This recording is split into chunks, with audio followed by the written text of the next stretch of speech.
Aquarius, hi! Welcome to Mr. Queen PH.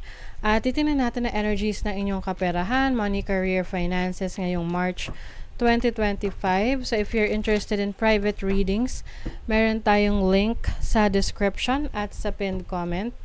Pakicheck nyo na lang information kung paano mag-book for a private reading.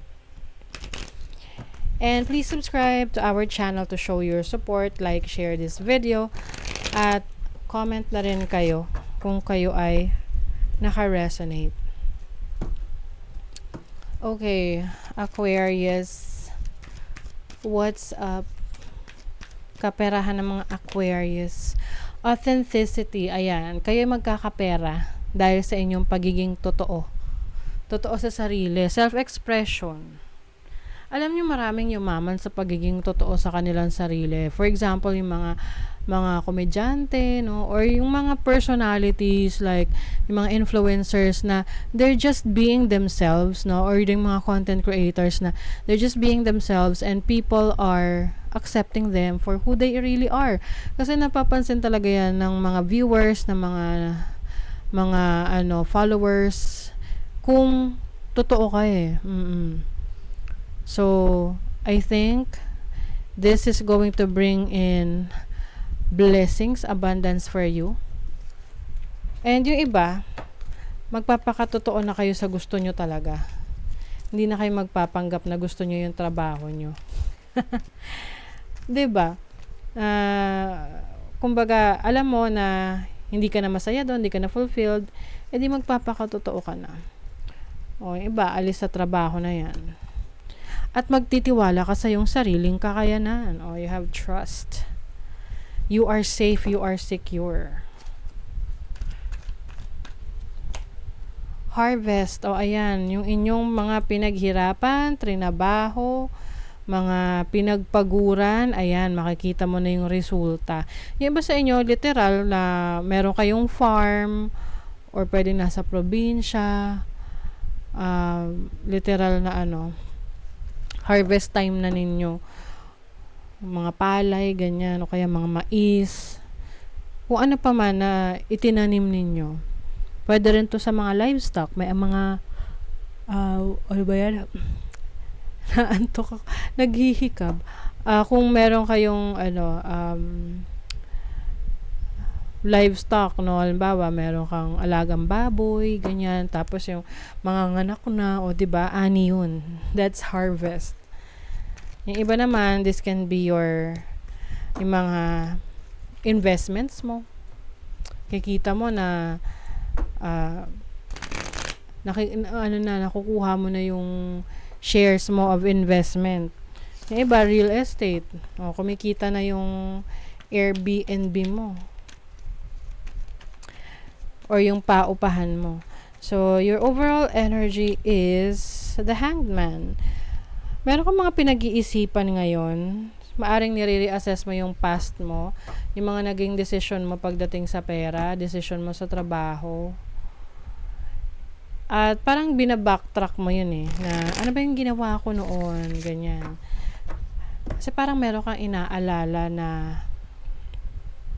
ginawa mo noon, na gusto mo, pwedeng yung iba sa inyo, gusto nyong balikan yung dati nyong career or trabaho or business na hindi nyo nabigyan ng attention dati. Your challenge is the 10 of Cups. So, pwedeng magkaroon ng challenges pagdating sa pera, pagdating sa yung family. Pwedeng may mga ilangan or meron kang kailangan tulungan na family member.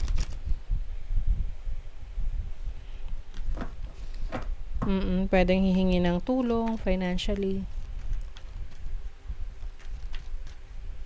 Okay, and then your opportunity, the 3 of Swords. Meron ka na ngayong opportunity na harapin yung naging challenge mo pagdating sa pera. Kasi yung iba sa inyo, pwedeng merong betrayal of trust. Maaring meron kayong pinagkatiwalaan, tapos hindi pala niya kayang ibigay yung ipinangako niya. Pwedeng financially, pwedeng may nangutang sa inyo tapos hindi na nagbayad, or meron kayong ininvestan na ang pangako, ganito yung certain amount na makukuha nyo, tas hindi pala. And some of you, merong disappointment pagdating sa finances. Pero, as an opportunity, pwedeng ito ay finally haharapin mo na at hindi mo natatakasan. Kasi minsan, no, kahit may problema, yung parang hindi natin iniisip yung problema na yon. Pero kahit na hindi natin iniisip, hindi naman yun nawawala eh. Andyan pa rin. 'Di ba? Your blessing. Oh, you have the strength card. Sabi nga ang challenges, problema, lagi naman nandyan yan. I mean, darating at darating yan. Mawawala, darating. Ang importante is, meron kang lakas na harapin, na ma-overcome yung challenges na yan. Tingnan natin, atong Three of Swords. What is the Three of Swords? As an opportunity. Oh, okay. So, yung iba sa inyo, Aquarius, meron kayong opportunity to finally let go of your unhealthy habits pagdating sa pera. Okay? Alam niyo yung tipong, meron kayong nakukuhang sense of fulfillment, pero alam nyo na hindi yon nakakabuti para sa future ninyo. Halimbawa, yung mga gastos na yan, no? Bili ng mga hindi naman kailangan, o kaya, nandun ka sa cycle na paulit-ulit mong nasasayang yung pera mo sa ibang bagay na hindi naman makakabuti sa'yo. Diba? So, you are finally working on it. Inaayos mo na yan. Let's see what else.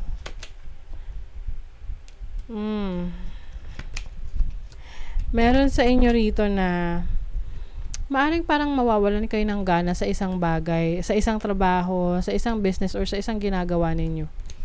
Kaya siguro pinag-iisipan nyo, ito yung energy nyo na nire-reassess nyo kung masaya pa ba kayo. Masaya pa ba kayo sa trabaho nyo? Masaya pa ba kayo sa career path ninyo? Kasi maaring meron kayong gustong i-explore na creative na career or creative path na kung saan dun kayo magiging happy, na nandun yung inyong mahuhone or i-improve nyo yung inyong talents and skill set. Believe in the impossible. This is about your dreams. Alam nyo, meron kayong ma-achieve na dream. At itong dream na to is magbibigay sa inyo ng mga experiences na hindi nyo pa na-experience before, na parang ang syala. Ang syala. Ibig sabihin is, this is a higher level of rich. Oo. Yung halimbawa, dati hindi kayo madalas makapag-travel. So, dahil sa income nyo ngayon, makakapag-travel na kayo madalas. Let's see what else. Uy, diba? Lucky you. Merong swerte. Things are turning in your favor. Collaboration. So, maaring iba sa inyo, you will be working with other people. This is business partnership. Pagpasok sa isang commitment sa trabaho. Bagong work para sa iba sa inyo. Some of you are into technology or technician kayo. Pero sinasabi rito, wag daw ayusin ang hindi naman sira. 'Di ba? Parang sa lang, yung mga gobyerno lang natin, no? Oo. Inaayos yung mga kalsadang hindi naman sira. Okay. In making decisions in your business or career, follow your instinct. Kung ano yung sinasabi ng instinct mo na, yun yung gawin mo.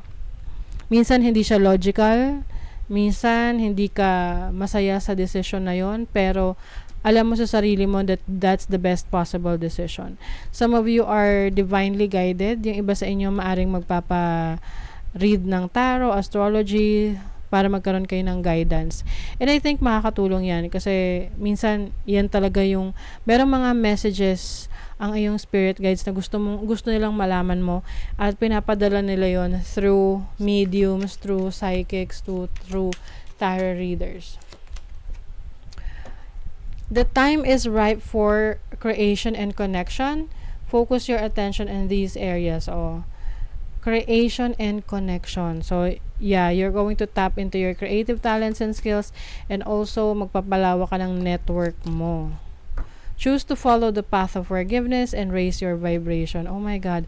So, maaring meron kang patatawarin. Like what I mentioned kanina, maaring ito yung taong nanlamang sa'yo, nanloko sa'yo, na hanggang ngayon, dala-dala mo pa yung sama ng loob. But when you let go of that, magkakaroon ka ng bagong space for new experiences and new opportunities. Okay? So, that is your reading, Aquarius. Thank you so much. See you again.